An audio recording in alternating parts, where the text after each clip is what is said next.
masažo centras Tumai. Šitas centras yra ypatingas tuo, kad masažuotojai yra būtent turintys medicininį išsilavinimą.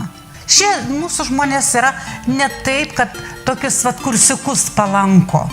Pas mus, sakysime, buvo atranka. Į mūsų saloną buvo atranka, reiškia žmonėm norintiems įsidarbinti. Žmogus palankė kursus, labai gražių pavadinimų. O kada paklausi, ką nors iš medicininių, iš anatomijos žinių, šitie žmonės nežino. Mūsų masažuotojai yra viską išstudijavę. Ir anatomiją, ir chirurgiją, ir farmaciją, net praktiškai tai, kadangi tai iš karto sako, baigė medicinos kolegiją. Su jais gali ir pasikonsultuoti, ir parekomenduos gydymą, netgi patars pas kokį specialistą jums toliau kreiptis, jeigu pats tau negali pasakyti, kad aš galiu va čia padėti, bet aš galiu nukreipti, kad tu gali nueiti kažkur kitur, surasti pagalbą.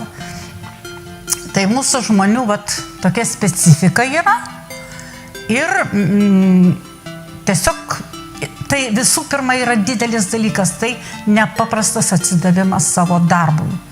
Čia žmonės yra suradę savo nišą. Šitoj nišoje jie yra laimingi. Jie turi kolektyvą, turi bendradarbius, jie turi pacientus.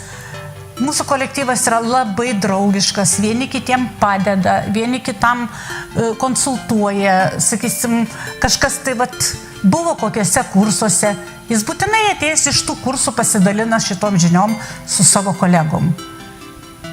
Aš ten tokį, sakysime, naują metodą mačiau, literatūrą skaičiau ir visa kita. Ypatingai tarp žmonių yra tai, kad tai yra įprasminta, kad aš gyvenu pilnavertį gyvenimą.